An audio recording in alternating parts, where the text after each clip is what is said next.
Nagde-decorate po tayo ng aming Christmas tree. Ang aming Christmas tree ay one of a kind. Lalagay po namin ito as a sign of prosperity because God is going to prosper us. Actually, pinrosper na niya kami.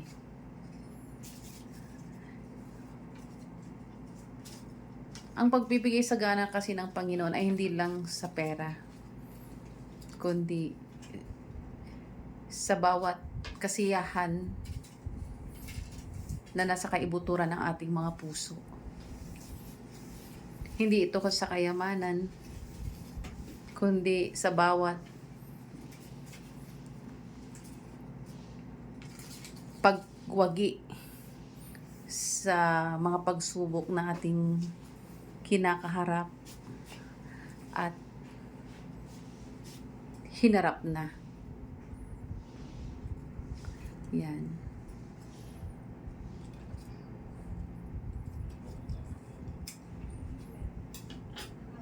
Tayo magsaya at magdiwang.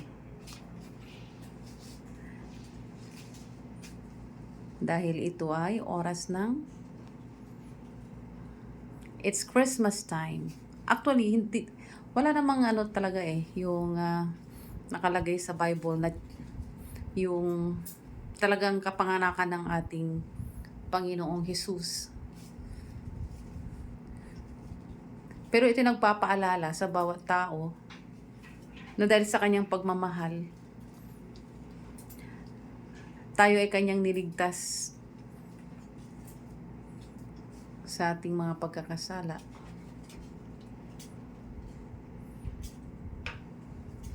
Tayo ay kanyang niligtas sa mga kasalanan na hindi naman niya ginawa. Ayan.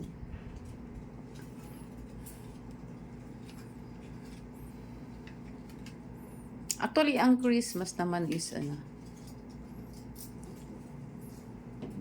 hindi lang ito during December lang, kundi dapat ito ay sa bawat sandali ng ating buhay.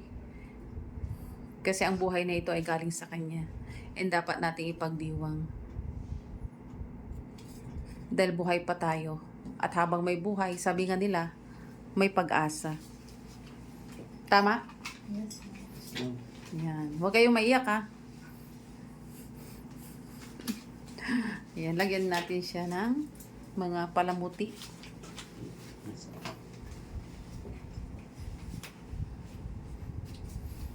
Labas mo. Nakalama ito eh. Ang Christmas kasi ayan yun, yung isinilang ang ating Emmanuel. Na kung saan ang ibig sabihin ng Emmanuel is God is with us. So saan man tayo mapunta, alalahanin lang natin na ang Panginoon ay nasa sa atin, nasa ating puso. At hindi sa mga material na bagay. Though it brings happiness yung mga material na yan. Pero ang pinaka real importance of Christmas is nasa bawat isa sa atin si Jesus. Anumang pagsubok ang kakaharapin, anumang problema, isipin lang natin that God is with us. He's so close to us. Sabi nga sa kanta, God with us, so close to us. God with us, Emmanuel. Oh. Ayan. May libreng kanta pa, no? So, Yes, ma'am. actually, lang ito. Wala pang isang oras. So, pumunta kami ng mall. Yan. Tapos, bumili kami ng ganito. So, Merry Christmas sa bawat isa. Nawa ay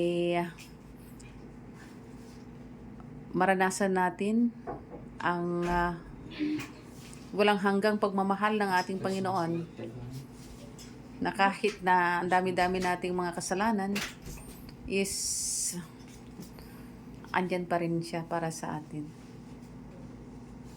Merry Christmas!